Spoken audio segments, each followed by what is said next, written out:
Hey there. Tonight, we're slipping into a different kind of history. Not the kind with emperors or armies, but the quiet, steamy hum of everyday life in a Roman bathhouse.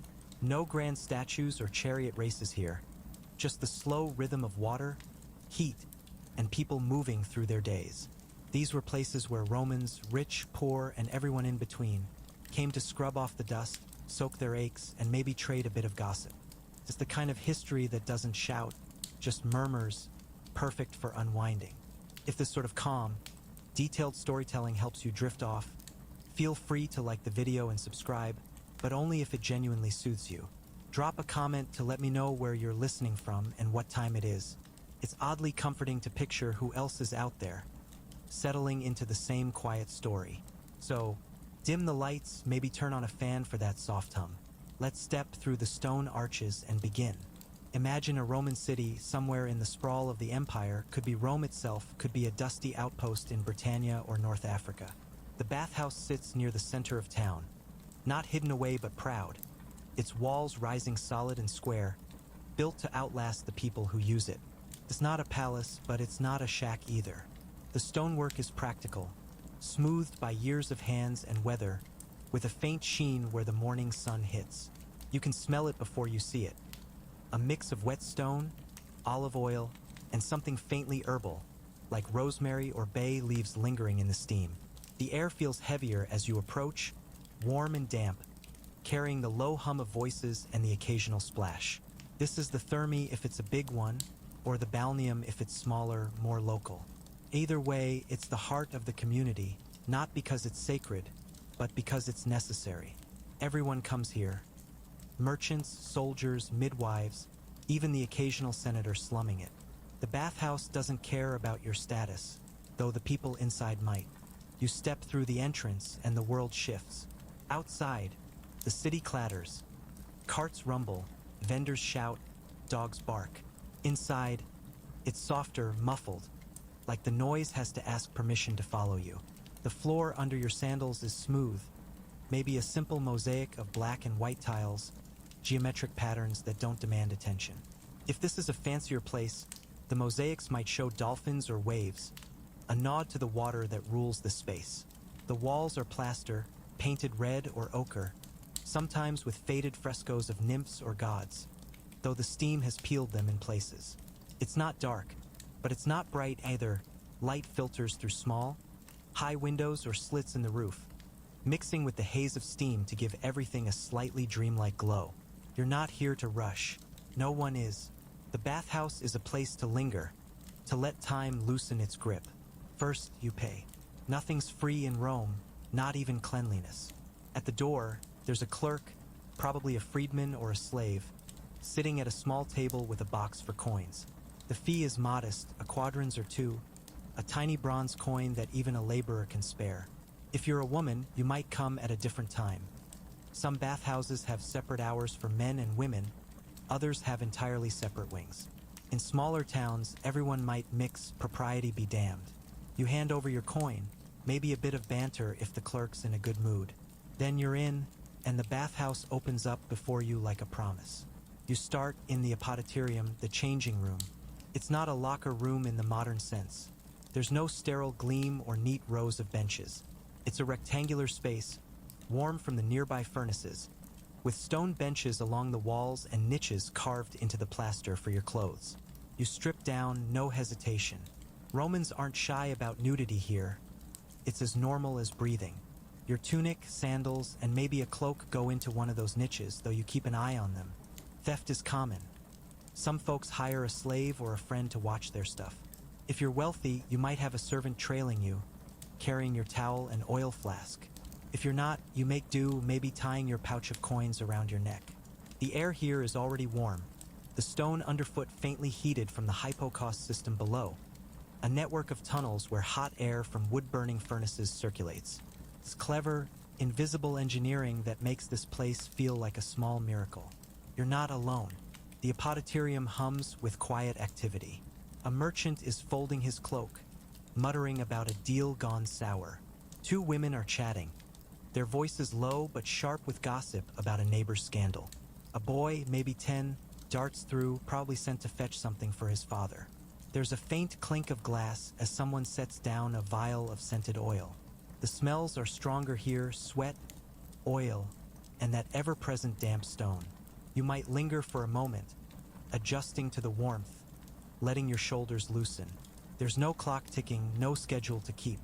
The bathhouse moves at its own pace, and you're part of it now. Before you head to the baths themselves, you might exercise. Many bathhouses have a palestra, an open courtyard for workouts, especially in the bigger thermi.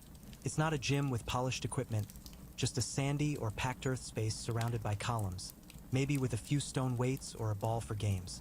Men wrestle or jog, their skin already slick with sweat. Some play trigon, a fast-paced game where you toss a ball in a triangle with two others, trying not to drop it. Women might skip the palestra, though in some places they walk or stretch here too. The point isn't fitness, not exactly. It's to warm up, get the blood moving before the baths. You might join in, tossing a ball or just walking the perimeter, feeling the sun on your shoulders if it's an open-air courtyard.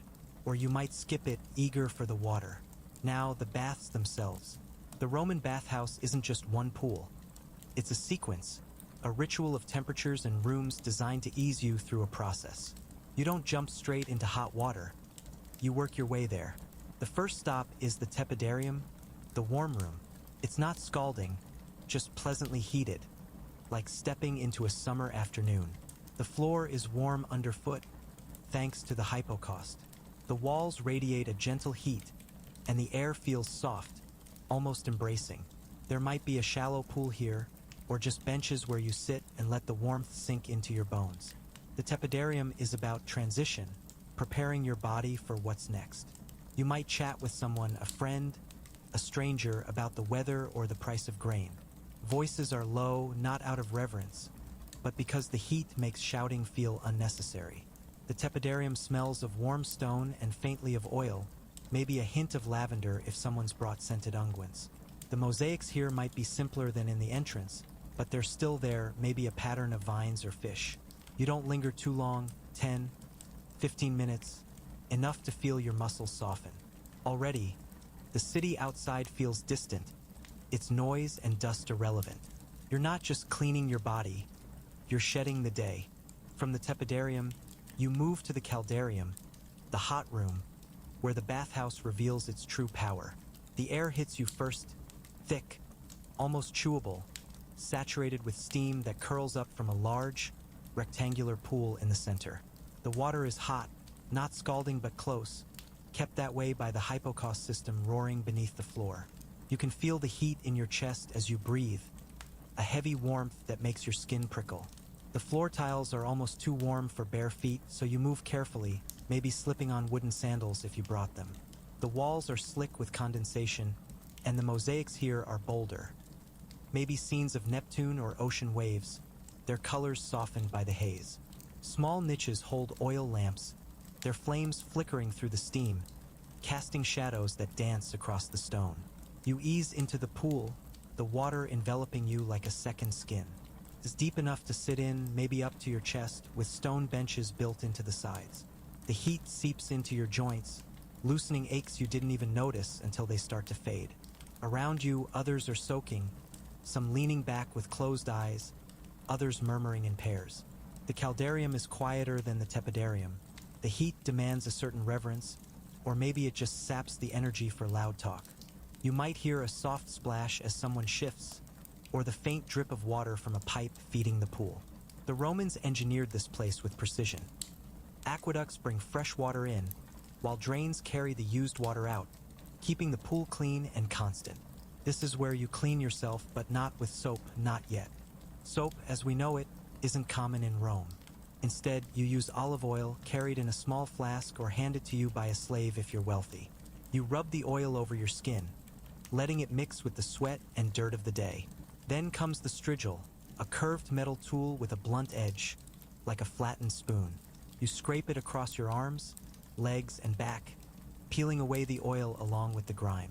It's oddly satisfying, watching the dirt curl off in little rolls, leaving your skin smooth and slick. If you're alone, you manage as best you can. If you have a friend or servant, They might help with the hard-to-reach spots. The used oil and dirt fall into the water or onto the floor, where it's swept away by attendants. The strigil isn't just a tool, it's a ritual. Every Roman knows how to use one, from children to senators.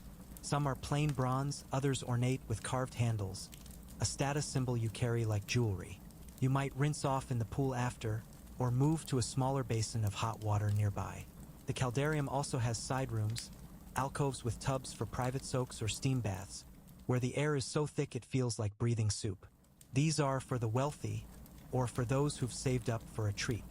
You might catch a whiff of something floral, rose, or jasmine, if someone's using scented oil, but mostly it's the clean, mineral smell of hot water and stone. You don't stay in the caldarium too long, 20 minutes, maybe 30, before the heat starts to make you dizzy. Your skin is flushed, your heart beating a little faster. It's not just about getting clean, it's about feeling alive, like the heat is burning away something heavier than dirt. Romans believed the baths were medicinal, good for rheumatism, digestion, even melancholy. You might not know the science, but you feel it. The way the tension in your shoulders dissolves, the way your thoughts slow to a gentle hum. When you're ready, you step out, the air feeling briefly cool against your heated skin. You might wrap a cloth around yourself, though many don't bother. The next stop is the frigidarium, the cold room, to close the ritual. The transition is sharp, almost shocking. The frigidarium is open to the air, sometimes with a high ceiling or even a skylight, letting in a breeze that feels like a slap after the caldarium. The centerpiece is a cold plunge pool, fed by the same aqueduct but unheated. It's water crisp and clear. You brace yourself and step in, the cold biting your skin, making you gasp. It's not deep, maybe waist-high, but it's enough to jolt your system. You dunk under, letting the water close over your head, then surface, shaking off droplets like a dog. The frigidarium is livelier than the other rooms. People laugh, splash, maybe tease each other about who can stay in the longest. The mosaics here are bright, often depicting fish or sea creatures, a playful nod to the chilly water. There are benches for sitting, maybe a fountain bubbling in a corner. You might linger, letting your body cool down, feeling the contrast of the cold against the heat still lingering in your core. Some bathhouses have a natatio, an outdoor swimming pool, for those who want to stretch out and float under the sky. It's less common in smaller balnea, but in the Grand Thermae, it's a luxury, surrounded by columns and statues, the water glinting in the sunlight. The frigidarium isn't just about cooling off, it's about balance. Romans saw the body as a system of humors, hot, cold, wet, dry, and the baths were a way to keep them in harmony. You leave the cold pool feeling awake, your skin tingling, your mind sharp but calm. You might dry off with a linen towel, though many just air dry, letting the bathhouse's warmth do the work. If you're fancy, you might apply more oil now, maybe scented with myrrh or saffron to keep your skin soft. If you're not, you just head back to the apoditerium to dress. But the bathhouse isn't just about the baths. It's a social hub, a place to see and be seen. As you move through the rooms, you notice the conversations. In the tepidarium, two men are debating the latest chariot race, their voices rising with passion. In the caldarium, a woman is whispering to her friend about a marriage proposal, their laughter muffled by the steam. In the frigidarium, a group of young men are splashing each other, their shouts echoing off the walls. Even the slaves, bustling about with towels or cleaning the floors, exchange quick words when no one's looking. The bathhouse is where news spreads, where deals are made, where friendships solidify or rivalries simmer. You might pause in one of the side rooms, a library, if this is a Grand Thermae, with scrolls stacked in niches, or a lecture hall where a philosopher is droning on about virtue. There might be a small shop selling snacks, bread, olives, maybe a bit of cheese or dried fruit. You nibble, savoring the salt, feeling the day's weight lift. The bathhouse is a world unto itself, a place where time feels optional, where the outside world can wait. As you linger in the bathhouse, the rhythm of the place settles into your bones. It's not just the water or the heat. It's the way people move unhurried, weaving through the rooms with a kind of practiced ease. The bathhouse is more than a place to get clean. It's a stage for the small dramas of daily life. You notice it in the glances, the half smiles, the way someone's posture shifts when a wealthier patron walks by. Status doesn't vanish here, but it softens, blurred by the steam and the shared act of bathing. The merchant with his gold ring soaks in the same pool as the baker with calloused hands. For a moment, the hierarchy of the outside world feels less rigid, though it never fully disappears. You might wander back to the tepidarium now, not to bathe again but to sit, maybe on a stone bench warmed by the hypocaust. The room is a crossroads, a place where people pause between the extremes of hot and cold. It's where conversations linger, where the bathhouse's social pulse beats strongest. You overhear snippets, a soldier complaining about his centurion, a woman teasing her friend about a clumsy suitor. Someone mentions the emperor's latest decree, but the details are vague, more rumor than fact. The bathhouse is a gossip mill, but it's not malicious. It's how people stay connected, how they make sense of their world. You might join in, offering a comment about the price of olives or the new tax at the market. No one expects deep debate. The heat makes everything feel lighter, less urgent. The attendants catch your eye as they move through the crowd. They're slaves, mostly, or freedmen working for a wage, their tunics damp from the steam. They carry towels, flasks of oil, or baskets of used strigils to be cleaned. Some sweep the floors, pushing water and debris toward drains hidden under the tiles. Others stoke the furnaces below, a grueling job you can only imagine. Shoveling wood into roaring fires, the air choking with smoke and ash. The bathhouse depends on their labor, but they're nearly invisible, acknowledged only when someone snaps their fingers for a fresh towel. You might feel a pang of sympathy, but it passes. This is Rome. Everyone has their place, and the bathhouse mirrors that order, even in its moments of equality. If you're hungry, you might head to the food stall tucked in a corner. It's not a proper kitchen, just a counter with a clay oven and a few amphorae of wine or oil. The offerings are simple.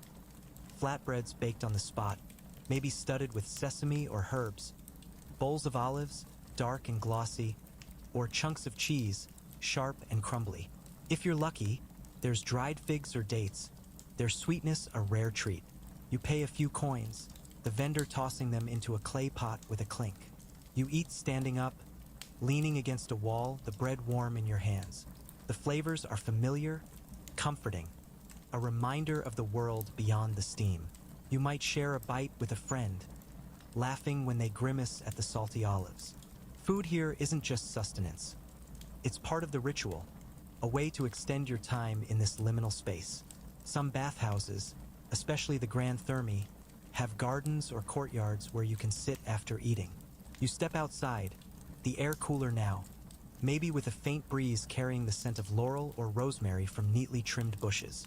The garden is small but deliberate, with gravel paths and stone benches, maybe a fountain trickling in the center. Statues of gods or nymphs stand watch, their marble worn smooth by years of damp air. You sit, feeling the bench's coolness through your tunic, watching others stroll or chat. A philosopher might be holding court nearby, gesturing dramatically as he lectures about the soul. You listen for a moment, then tune him out, more interested in the sparrows flitting through the shrubs. The garden is a pause, a place to breathe before you dive back into the baths or head home. The bathhouse isn't just for locals. Travelers pass through, their accents marking them as outsiders. Greeks, Gauls, Syrians, all drawn to the same water. You might hear a story from a merchant who's just come from Alexandria, his voice low as he describes ships laden with spices. Or a soldier, fresh from the frontier, grumbling about the cold in Germania. These stories are the bathhouse's lifeblood, connecting your small corner of the empire to something vast and unknowable. You Kamarasutriyu don't travel far yourself, maybe a few miles to a market town, but here the world comes to you, carried on the tongues of strangers. Time in the bathhouse feels elastic. You might spend an hour or 3, losing track as you move between rooms. The light shifts, slanting through the windows as the afternoon fades. You notice the crowd thinning, merchants heading back to their stalls, mothers gathering children to return home. But others stay, reluctant to leave the warmth, the chatter, the sense of belonging. The bathhouse is a refuge, not just from dirt, but from the grind of daily life. Here, you're not just a baker or a weaver or a nobody. You're part of something larger, a community bound by water and steam. Before you leave, you might visit the Laconium, a dry sauna for those who want extra heat without the wet steam of the caldarium. It's a small, domed room. The air so hot it feels solid, baking your skin until you sweat rivers. The walls are plain, no mosaics, just smooth stone radiating heat. You sit on a bench, breathing shallowly, feeling every muscle surrender. Some say the Laconium is Greek in origin, a nod to Sparta's love of dry heat, but Romans have made it their own. You stay only a few minutes, too long, and you'll faint. When you step out, the air feels like a gift, cool and sharp against your scorched skin. Back in the apoditerium, you dress, your tunic clinging slightly to your still damp skin. The room is quieter now, the earlier bustle replaced by a softer hum. You check your niche, relieved to find your coins and sandals untouched. You might linger, combing your hair with a bone comb or rubbing a bit of oil into your hands. The bathhouse has changed you, not dramatically but subtly. Your skin feels cleaner, your mind clearer, your body lighter. You step outside, the city's noise rushing back, carts and voices and the clatter of hooves. The air is cooler, the sun lower, and you feel the world snap back into focus. But a part of you stays behind, in the steam, the warmth, the quiet rhythm of the baths. The bathhouse doesn't just exist for you, the bather. It's a marvel of engineering, a testament to Roman ingenuity that hums beneath the surface, unnoticed but essential. As you walk through the rooms, the warmth under your feet and the steady flow of water aren't accidents. They're the result of a system so sophisticated it feels almost magical, though it's grounded in sweat and stone. Let's pull back the curtain on the bathhouse's hidden machinery, the unseen world that keeps this place alive. Start with the hypocaust. It's the heart of the bathhouse, a network of tunnels and chambers beneath the floors that circulates hot air from massive furnaces. These aren't small fires. They're roaring beasts, fed by slaves who shovel wood or charcoal into brick-lined ovens, often built into the bathhouse's lower levels.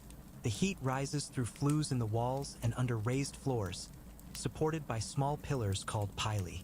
These pillars, made of stacked tiles or stone, create a gap where the hot air flows, warming the rooms above without choking them with smoke. You might catch a faint whiff of burning wood in the caldarium, a reminder of the labor below. The system is so efficient that even the walls radiate heat, keeping the air in the hot rooms thick and heavy.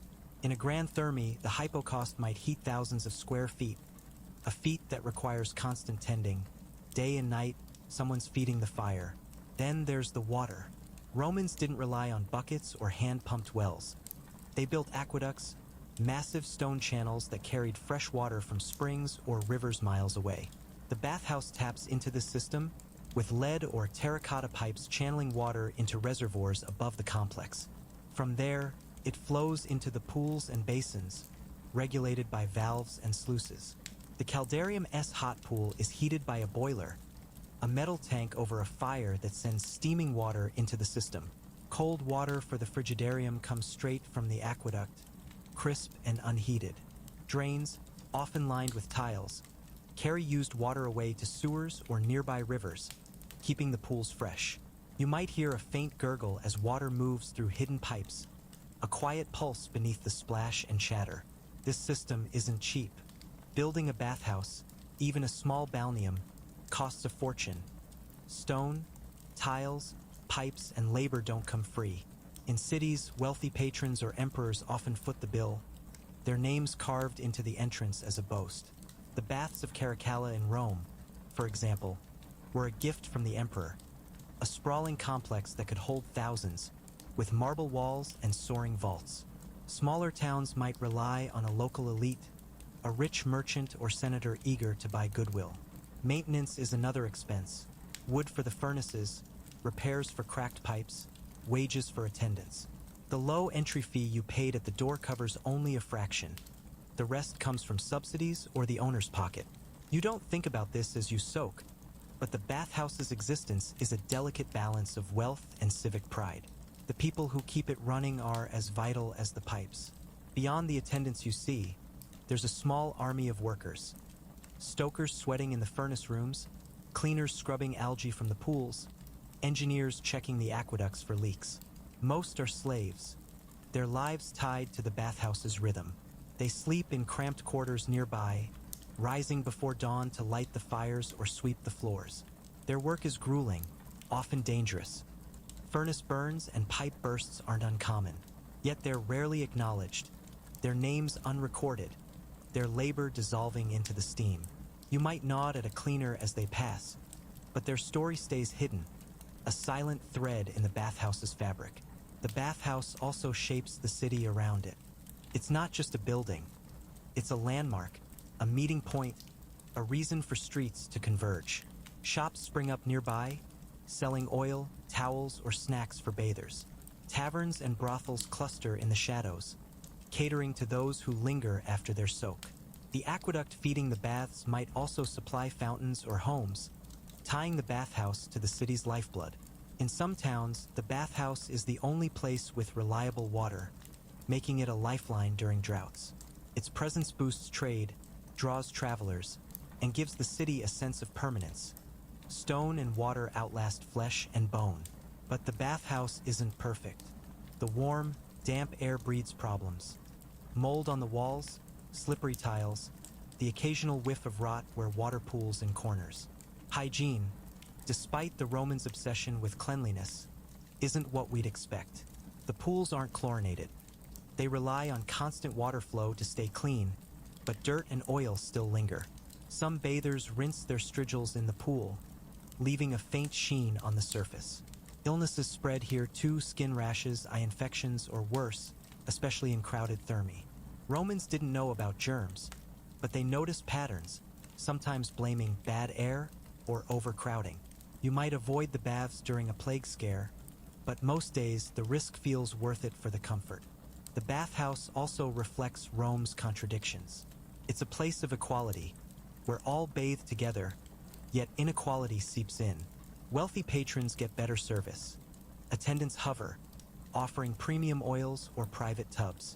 Slaves and freedmen, meanwhile, might bathe at off hours, squeezed into the early morning or late evening when the water's cooler and the crowd's thinner.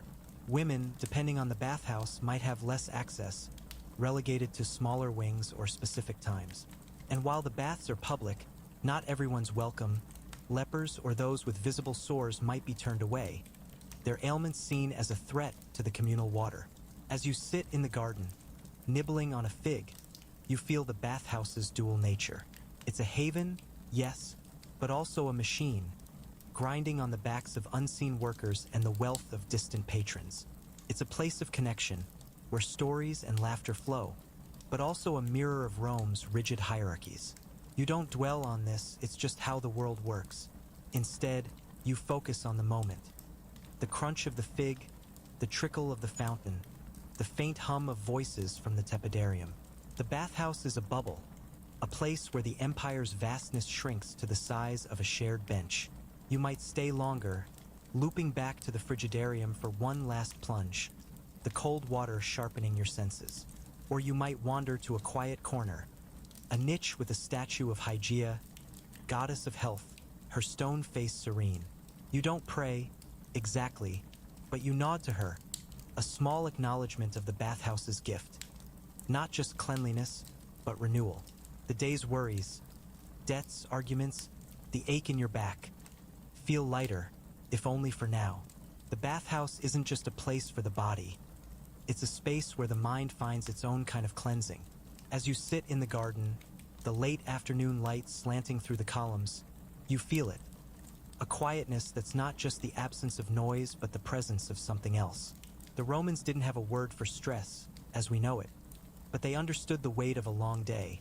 The haggling in the market, the squabbles at home, the endless small tasks that pile up like stones. The bathhouse is where those stones are set down, if only for a while. It's not meditation, not in any formal sense, but it's close. The steam, the water, the rhythm of moving from hot to cold. It all works on you, softening the edges of your thoughts. You might notice the children now, darting through the bathhouse with a kind of reckless joy. They're not here to soak for hours like the adults. They come with their parents, splashing in the frigidarium or chasing each other through the palestra. Their laughter bounces off the walls, high and sharp, cutting through the low hum of adult voices. Some are learning to use a strigil, mimicking their older siblings with clumsy swipes, giggling when the oil slips from their hands. Others cling to their mothers, wide-eyed at the steam and the crowds. The bathhouse is their playground, but it's also a classroom. They're learning the rituals, how to scrape, how to soak, how to move through the rooms without slipping. They're learning the social dance, too. Who to nod to, who to avoid, how to spot a pickpocket in the apotitarium. For them, the bathhouse is as much a part of life as the street or the hearth. The elderly are here too, moving slower, their steps deliberate. For them, the baths are medicine, easing joints that creak like old cartwheels. They favor the tepidarium, where the gentle warmth soothes without overwhelming. You might see an old man sitting on a bench, eyes half closed, his hands resting on a stick he uses to steady himself. His skin is weathered, marked by years of sun and labor, but there's a calmness in his face, a kind of surrender to the heat. He might mutter to himself, or to a friend nearby, reminiscing about a market deal from 30 years ago or a festival when the wine flowed too freely. The bathhouse is their refuge, a place where age doesn't diminish their place in the community. They're seen, respected, even if their stories repeat a little too often. The bathhouse also has its unwritten rules, a code that everyone learns through observation. You don't linger too long in the caldarium pool if others are waiting. You don't splash in the frigidarium unless you're young or drunk. You don't stare, though it's hard not to notice the scars, tattoos, or birthmarks on the bodies around you. Nudity is normal, but it's not an invitation. There's a line between casual and crude, and you learn to stay on the right side of it. If you're wealthy, you might flaunt it subtly, with a finer strigil or a servant carrying your oil. If you're poor, you keep your head down, but you're still here, sharing the same water. The bathhouse is a great leveler, but only to a point. Class clings like damp cloth. You might overhear a deal being struck, not in the open but in a quiet corner of the tepidarium. Two men, their voices low, are discussing a shipment of grain or a marriage contract. The bathhouse is a place for business, but it's discreet, sealed with a nod rather than a scroll. Political talk happens too, though it's careful. Someone might grumble about the emperor's taxes or a governor's greed, but they'll lower their voice if a stranger's nearby. The baths are public, but not safe. Informers lurk, and a careless word could travel to the wrong ears. You learn to speak in half-truths, to laugh off anything too bold. The bathhouse is a mirror of Rome itself. Open, communal, but always watching. For women, the bathhouse is both freedom and constraint. In some places, they have their own wing with smaller pools and quieter rooms. In others, they share the space but come at different hours, often early morning or late afternoon. The women's baths are less grand, no soaring vaults or marble statues, but they're just as vital. Here, women gossip, laugh, and share stories away from the men's scrutiny. A young bride might whisper about her new husband, while an older woman offers advice, half teasing, half serious. Mothers bathe their daughters, teaching them the stridulous scrape or how to braid their hair after a soak. The women's bathhouse is a sanctuary, a place where they can be themselves, though they're still bound by the same social rules. A wealthy matron might bring a slave to fan her, while a laundress scrubs alone, but they both know the dance of deference and pride. The bathhouse also has its darker corners. Not every visitor is here to bathe. Thieves work the apotitarium, their fingers light as they slip coins from unattended niches. Prostitutes, male and female, linger in the gardens or near the food stalls, their offers subtle but clear. You might see a gambler rolling dice in a shadowed alcove, the clatter of bone on stone drawing a small crowd. These aren't the bathhouse's purpose, but they're part of its reality. The baths draw all kinds, honest, dishonest, and everything in between. You learn to keep your wits, to check your pouch, to avoid certain glances. It's not danger, exactly, but it's a reminder that the bathhouse, for all its warmth, isn't a utopia. As the day wanes, you feel the bathhouse's rhythm shift. The crowds thin, the light dims, and the air grows cooler. Some bathhouses stay open into the evening, lit by oil lamps that cast a golden glow over the pools. The night baths are quieter, more intimate, favored by those who work late. Bakers, tavern keepers, or soldiers off duty. The steam feels denser in the dark, the voices softer. You might come at night if you're avoiding the crowds or seeking a different kind of conversation, one that feels safer under cover of darkness. The bathhouse never fully sleeps, but it breathes differently when the stars are out. You decide to take one last loop through the rooms, savoring the warmth before you face the chilly streets. In the caldarium, the pool is nearly empty now, the water still steaming, its surface catching the flicker of a single lamp. You dip a hand in, feeling the heat, then move to the frigidarium, where the cold pool is a shock that wakes you fully. You laugh, the sound echoing, and someone nearby chuckles too, a shared moment in the fading light. The bathhouse has given you more than clean skin. It's given you a pause, a chance to feel human in a world that often demands you be something else. As you prepare to leave the bathhouse, the weight of the outside world begins to creep back, but it's softened, like a memory half forgotten. The bathhouse has worked its magic, not in a mystical sense, but in the way it recalibrates you, body and soul. You linger in the apoditarium, pulling on your tunic, the fabric cool against your skin, still faintly damp from the steam. The room is nearly empty now, the earlier chatter replaced by the soft shuffle of sandals and the occasional clink of a coin pouch.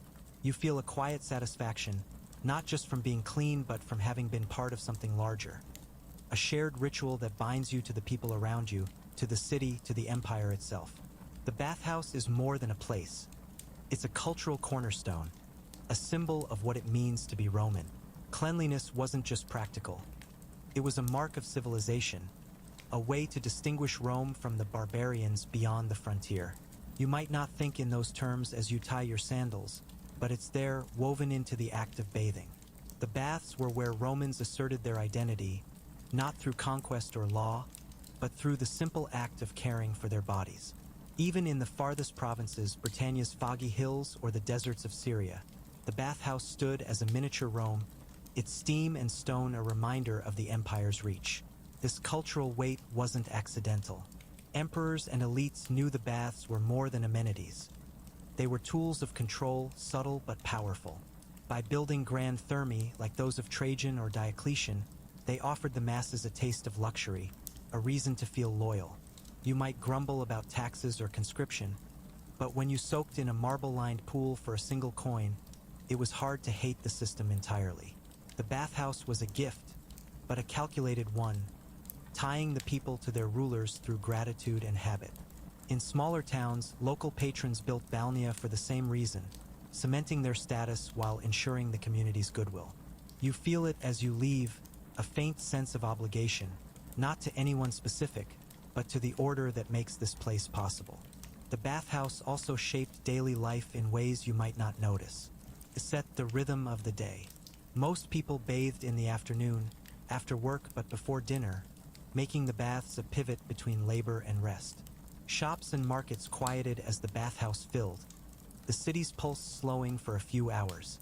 Families might meet here, husbands and wives bathing separately but reuniting in the garden or at the food stall. Friends made plans to visit together, turning the bath into a social anchor. Even the poorest laborer, with barely a coin to spare, made time for the baths, prioritizing it over a meal or a new pair of sandals. It wasn't vanity. It was necessity, not just for hygiene but for belonging. The bathhouse's influence extended to the body itself. Romans were obsessed with health, or at least their version of it, rooted in the balance of humors. The baths were a kind of preventative medicine, believed to flush out bad humors, strengthen the body, and calm the mind. Doctors, often Greek or trained in Greek methods, prescribed baths for everything from fevers to insomnia. You might visit the caldarium for a lingering cough, the laconium for stiff joints, or the frigidarium to close the pores after a hot soak. These ideas weren't always right. Romans had no concept of bacteria, but they worked often enough to keep the faith. You feel it now, the way your body seems lighter, your breathing easier, as if the steam has carried something away. But the bathhouse wasn't just about health or socializing. It was a place of beauty, in its own practical way. Romans didn't bathe to look good, but the rituals had that effect. The strigil left your skin smooth, almost polished, free of the dust and sweat that clung to you in the city. Oils, even the plain olive kind, softened your hands and feet, countering the roughness of daily work. Wealthy bathers went further, using scented unguents, myrrh, cinnamon, or rose, to perfume their skin, turning cleanliness into a quiet boast. Women might linger in the baths to care for their hair, rubbing in oils or rinsing with vinegar to make it shine. Men, too, paid attention, combing their beards or shaving with bronze razors in the apotarium. The bathhouse was where you became presentable, not just to yourself but to the world. This focus on appearance wasn't shallow, it was social currency. A clean, well-groomed body signaled discipline, respectability, even morality. A merchant with oiled hair and a smooth-shaven face was more likely to close a deal. A woman with neatly braided hair and soft skin might catch a better suitor. Even slaves, if their owners allowed, used the baths to maintain a certain dignity, scraping away the grime of their labor. The bathhouse didn't erase class, but it gave everyone a chance to polish their place in it, however small. The bathhouse also had its rituals beyond bathing. Some brought offerings to the gods, small coins or flowers left at a statue of Asclepius or Hygeia, tucked in a niche. Others performed private acts of care, like clipping nails or rubbing calluses with pumice in a quiet corner. These weren't just practical. They were intimate, a way to reclaim your body from the demands of the day. You might do this now, sitting on a bench, smoothing a rough heel with a stone, the act grounding you in the present. The bathhouse invited these small moments, offering space for reflection in a world that rarely paused. As you step toward the exit, you notice the bathhouse's sounds one last time. The drip of water, the murmur of voices, the faint crackle of a distant fire. The clerk at the door nods as you pass, his coin box heavier now. Outside, the air is sharp, the city's clamor rushing back. Hooves on cobblestones, a vendor's shout, the squeak of a cartwheel. You pull your cloak tighter, the warmth of the baths still lingering in your skin. The street feels alive, chaotic, but you're different now. Cleaner, calmer, ready to face it. The bathhouse stays with you as you walk home. It's not just the physical sensation, though your skin feels softer, your muscles looser. It's the memory of the place. The steam, the laughter, the fleeting connections with strangers. You carry it like a small flame, something to hold on to when the world grows heavy again. Tomorrow or the day after, you'll return, drawn back by the water, the heat, the promise of renewal. The bathhouse isn't just a building. It's a rhythm, a ritual, a piece of Rome that lives in you. You're standing just outside the bathhouse now, the stone archway behind you still radiating the day's warmth. The city's pulse surrounds you, shouts from a nearby tavern, the clatter of a cart rolling over uneven stones, the faint smell of smoke and roasted meat drifting through the air. Your skin still carries the bathhouse's touch, a faint sheen from the oil, a lingering heat in your muscles. But as you step into the street, the bathhouse's spell doesn't fully fade. It's woven itself into you, a quiet reminder of the balance it restored. Let's linger here a moment longer, not inside the baths but in their afterglow, exploring what they meant to the Romans and why they still echo through time. The bathhouse wasn't just a daily ritual. It was a legacy, a gift from Rome to the future. Across the empire, from the misty hills of Hadrian's Wall to the sun-baked streets of Pompeii, bathhouses stood as proof of Roman ambition. They weren't just about cleanliness, they were about order, about bending nature to human will. Aqueducts stretched across valleys to feed the pools. Furnaces burned day and night to warm the floors. Every bathhouse, no matter how small, was a triumph of engineering and community, a place where the empire's ideals, discipline, health, sociability, took physical form.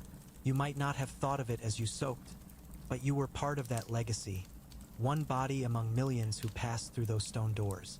This legacy wasn't eternal, though. As the empire waned, so did the baths. In the later centuries, invasions, economic collapse, and shifting priorities left many bathhouses abandoned. Aqueducts crumbled, furnaces went cold, and mosaics faded under layers of dust. Some were repurposed, churches or barns, but most simply decayed, their stones carted off for new buildings. Yet their influence lingered. The bathhouse's DNA can be traced through history. In the hammams of the Islamic world, with their steamy rooms and communal spirit. In the saunas of Northern Europe, where heat and cold still dance. Even in modern spas, where we chase the same renewal Romans sought.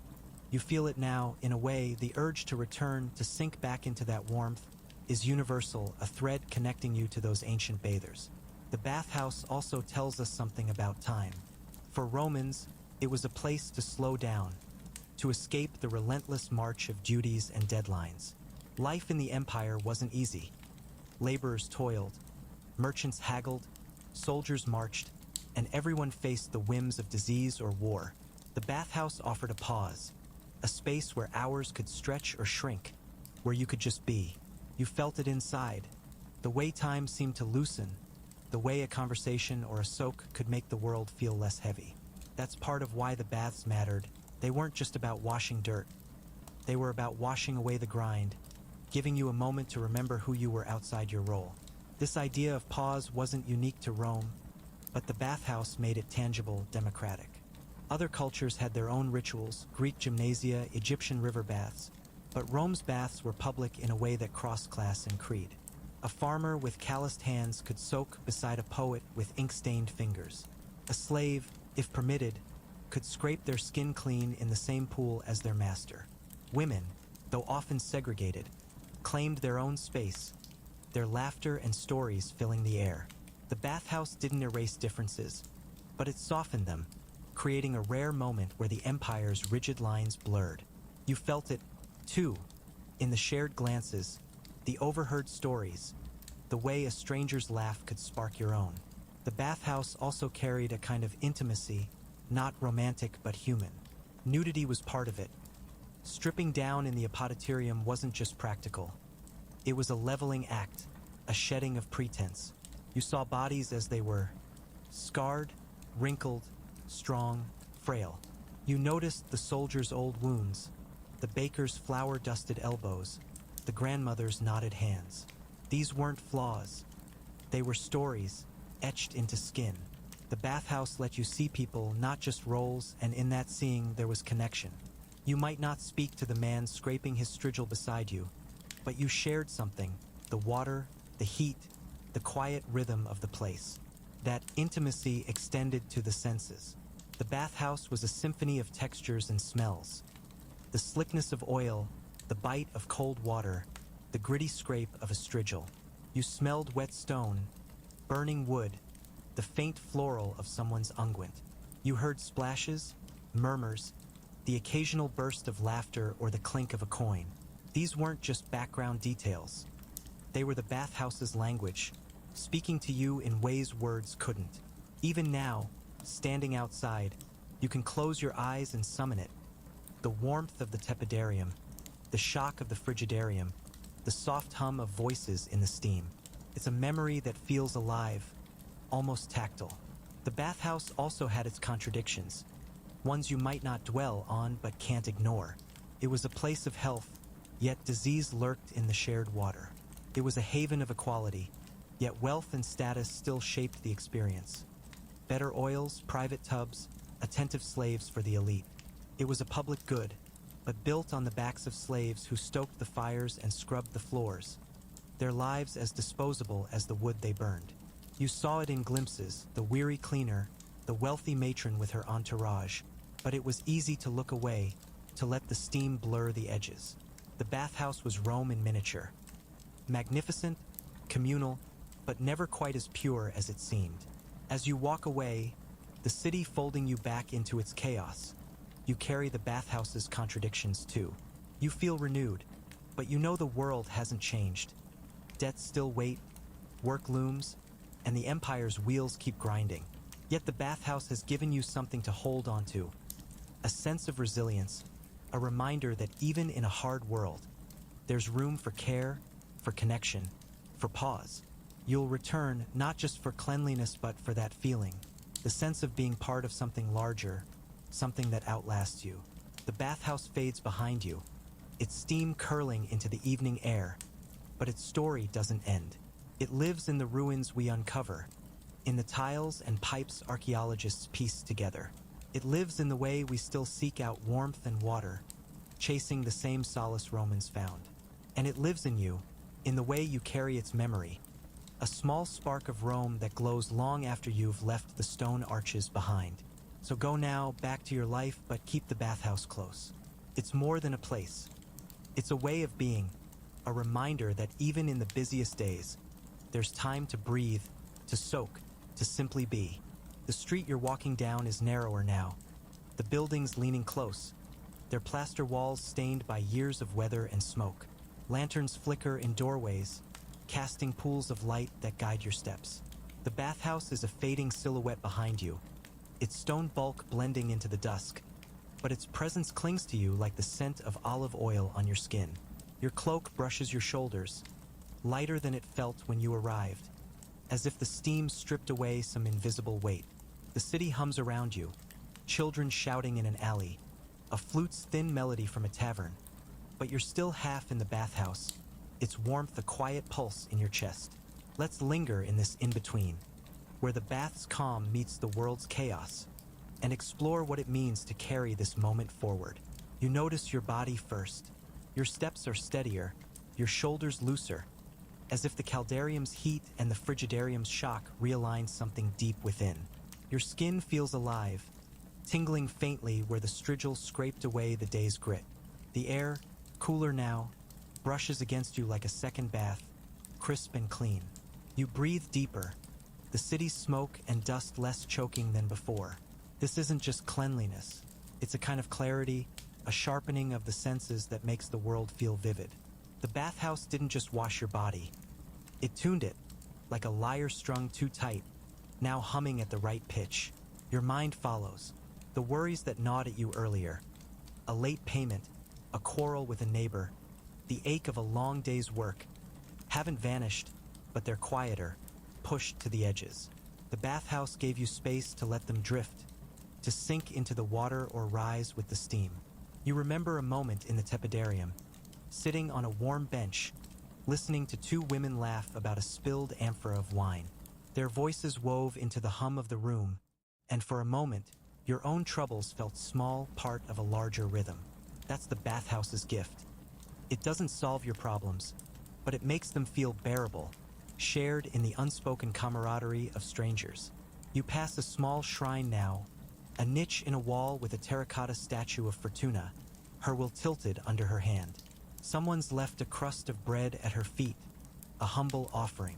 You don't stop, but you nod, a reflex born of habit. The bathhouse had its own gods, Hygeia, Asclepius, but it was a kind of temple itself, a place where the sacred and the mundane blurred. You didn't pray in the baths, not exactly, but every soak, every scrape of the strigil was a small act of reverence. For your body, for the community, for the empire that built this refuge. The bathhouse made you feel cared for, not by any one person, but by the system that kept the water flowing, the fires burning, the doors open. This care wasn't just personal, it was political. The bathhouse, for all its warmth, was a stage for Rome's power, subtle but deliberate. You think of the grand thermae in the capital, their vaults soaring like temples, their pools wide enough to swim. Those weren't just baths, they were propaganda, proof of an emperor's generosity. Even here, in a smaller balneum, the stonework bears a faint inscription, the name of a local patron who paid for the mosaic floor. You didn't read it closely, but you felt its weight. Every dip in the pool was a reminder of who held the purse strings, who kept the empire's heart beating. The bathhouse made you grateful, and that gratitude was a kind of loyalty, binding you to the order that sustained it. Yet the bathhouse was also yours, in a way that felt fiercely personal. You think of the faces you saw today, the merchant with his quick smile, the old woman humming as she oiled her arms, the boy who splashed too loudly in the frigidarium. They're strangers, but they're familiar, threads in the same tapestry. The bathhouse gave you a place to belong, not as a citizen or a worker, but as a person, stripped to your skin, sharing the same water. That belonging lingers now, a warmth that softens the city's sharp edges. You pass a man haggling with a fruit seller, his voice sharp, and you smile, remembering a similar argument overheard in the tepidarium. The bathhouse makes the city feel smaller, more human. You turn a corner, and the street opens to a small plaza, where a fountain bubbles, its water likely fed by the same aqueduct as the bathhouse. A few women are filling jugs, their chatter low but lively. You pause, leaning against a wall, and let the sound wash over you. The fountain's trickle echoes the bathhouse's pools, a faint reminder of the water that binds the city together. The baths weren't just a luxury. They were a necessity, as vital as bread or wine. In a world without plumbing, where homes lacked running water, the bathhouse was where you reclaimed your body from the dust and sweat of survival. You feel it now, the privilege of being clean, the way it lifts your chin as you walk. The bathhouse also taught you something about resilience. Life in Rome wasn't soft. Disease struck without warning. Markets crashed. Wars loomed. Yet the baths endured, their stone walls standing through floods and fires, their rituals unbroken by chaos. You think of the stories you heard today. A trader who lost his cargo to pirates. A woman whose son survived a fever. They told these tales in the steam, not with despair but with a shrug, a laugh, a dip in the pool. The bathhouse was where you learned to keep going, to wash off the day's losses and face the next. You carry that lesson now, a quiet strength that steadies your steps. As you near home, the streets grow quieter, the lanterns fewer. Your house, maybe a cramped room in an insula or a modest villa with a courtyard, waits ahead, its familiarity pulling you forward. But you're not quite ready to let go of the bathhouse. You close your eyes for a moment, and it's there. The steam curling in the caldarium, the cool bite of the frigidarium, the murmur of voices in the tepidarium. You see the mosaics, fish and waves shimmering underfoot. You hear the splash, the scrape, the soft clink of a strigil set down. These aren't just memories. They're a place you can return to, even without stepping through the stone arches. The bathhouse has changed you, not in a grand way, but in the small, stubborn way that rituals do. It's reminded you that you're more than your work, your debts, your fears. You're a body that can feel warmth, a mind that can rest, a person who shares water and laughter with others. Tomorrow, you'll wake to the same grind, the market's clamor, the weight of the day, but you'll know the bathhouse is there, waiting to take you back. It's a promise, etched in stone and steam, that there's always time to pause, to renew, to be human. The evening air is cool now, the city's clamor softening as you walk toward home, your sandals scuffing softly against the worn cobblestones. The bathhouse is a memory, but one so sharp it feels like you could reach out and touch it. One moment stands out, rising like steam from the rest. You're in the tepidarium, sitting on a smooth stone bench, the hypocaust's gentle warmth seeping through the tiles into your skin. The room is alive but not loud, a soft hum of voices blending with the faint drip of water somewhere unseen. Across from you, a man, maybe a trader, his hands stained with dye, leans back, eyes closed, a faint smile on his lips. Beside him, a younger woman, her hair loosely pinned, is rubbing oil into her arms, her movements slow and deliberate. The air smells of wet stone and rosemary, with a trace of smoke from the furnaces below. It's ordinary, nothing grand, but it feels like the heart of the bathhouse. A moment where time pauses, where everyone is just here, sharing the same warmth, the same quiet. You linger on that memory, replaying it as you walk. The tepidarium was the bathhouse's soul, wasn't it? Not as intense as the caldarium or as bracing as the frigidarium, but a middle ground, a place to breathe. You remember the way the light filtered through a high window, its glow diffused by steam, painting the mosaics, simple vines curling across the floor, in shades of gold and gray. You heard a laugh, short and bright, from someone in the corner, and it made you smile without knowing why. Your own body felt soft, your shoulders unknotted, as if the heat had melted some inner tension you hadn't named. It wasn't just cleanliness. It was connection, not to anyone specific, but to the moment, to the people around you, to the stone and water that held you all. That moment in the tepidarium wasn't unique to you. Across the empire, in cities and outposts, millions shared it. Different faces, different voices, but the same ritual. In Antioch, a spice merchant might sit in a similar room, the air heavy with cinnamon from his trade. In Londinium, a soldier, his cloak still damp from the fog, might soak away the chill of a northern spring. In Leptis Magna, a fisherman's wife might linger, her hands rough from nets, savoring the oil's smoothness on her skin. The bathhouse was a universal language, spoken in steam and stone, tying the empire's farthest corners to its heart. You feel it now, a faint thread connecting you to those others, strangers you'll never meet, but whose warmth you shared in that quiet room. The bathhouse didn't just shape individuals, it built communities. You think of your own town, how the baths were a hub, a place where paths crossed. The baker who kneaded dough at dawn met the scribe who scratched accounts at dusk. The midwife, her hands still smelling of herbs, swapped stories with the potter, his fingers caked with clay. These weren't just chance encounters. They were the glue of the city, the moments that made neighbors more than strangers. You remember overhearing a deal in the tepidarium. Two men, their voices low, settling a price for wool. It wasn't loud, but it mattered. A small stitch in the fabric of trade that kept the market alive. The bathhouse was where trust was built, where gossip became news, where a nod or a laugh could seal a friendship. This community wasn't perfect. You saw the cracks, even in that peaceful moment. The trader with dyed hands might have been a freedman, his status fragile, his place in the baths earned through years of toil. The woman oiling her arms might have been a widow, her presence a quiet defiance of those who'd rather she stayed home. Slaves moved through the tepidarium too, their eyes down, carrying towels or sweeping water toward drains. They were part of the scene but apart from it, their labor invisible to most. The bathhouse promised unity, but it couldn't erase the empire's divides. Class, gender, freedom.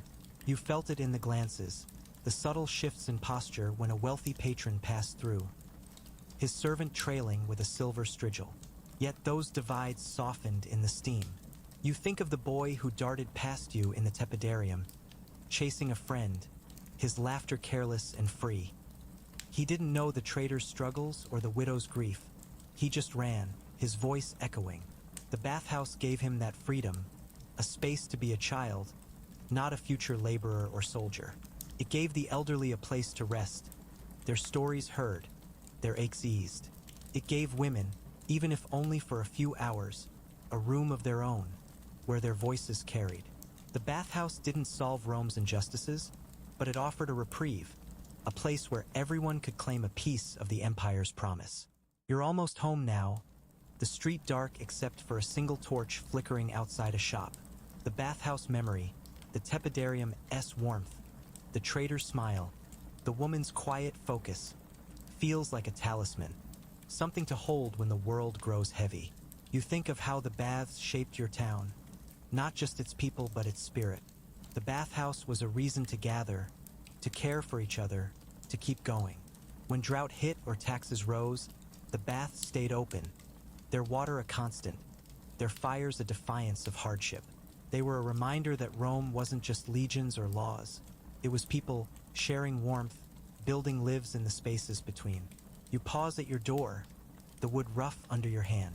The bathhouse is far now, but you can still feel it. The steam on your skin, the hum of voices, the way the tepidarium held you in its gentle embrace. You'll carry that moment tomorrow, through the market's noise or the day's labor.